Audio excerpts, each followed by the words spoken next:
On January 12, 2010, disaster struck and plunged the poorest nation in the Western Hemisphere into even deeper poverty. Haiti's 7.0 magnitude earthquake killed more than 200,000 men, women, and children. It reduced homes, churches, and businesses across the capital city of Port-au-Prince to rubble. The earthquake was the worst the country had experienced in more than 200 years. The simple shanties where poor families lived stood no chance against it. Even sturdier buildings, including the presidential palace and local UN headquarters, were destroyed. All levels of Haitian society, from the lowest to the highest, were deeply affected. To escape the destruction and chaos, survivors from the hardest-hit areas began fleeing to the countryside in search of relatives or IDP camps. Now, more than 6 months later, thousands of survivors are still living in tent cities. Our initial response provided immediate help for the injured, homeless, and hungry. But the country also needs a broader blueprint for its long-term recovery. Providing displaced victims of the earthquake with shelter is a primary concern, and one that Cross International is committed to addressing.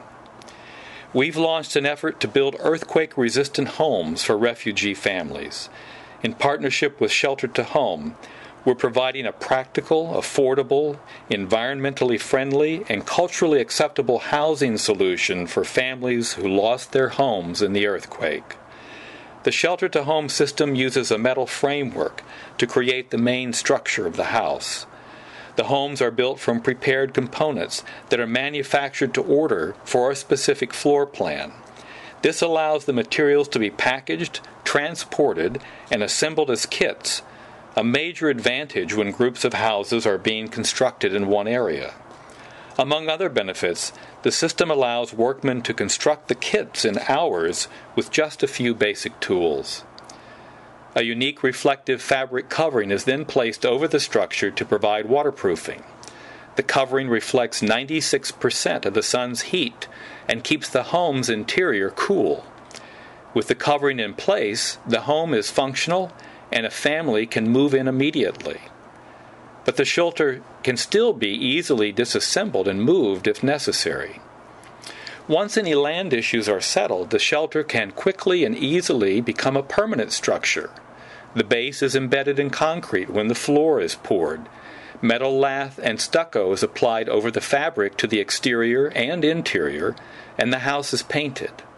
All materials to complete the home are 100% recyclable and manufactured in Haiti to provide local employment. Assembling the homes will also provide employment to Haitian construction crews. The finished homes are built to withstand earthquakes, hurricanes, fire, and floods. They are also resistant to termites, mold, and mildew. Not least, the Shelter to Home houses look and function like traditional Haitian homes, so they are culturally acceptable and a welcome addition to neighborhoods. And they can be added on to later. Families still living under tents so many months after the earthquake are praying for a safe place to live. These Shelter to Home houses are a powerful answer to their desperate prayers. Please, will you help us provide a house and new hope to a family today?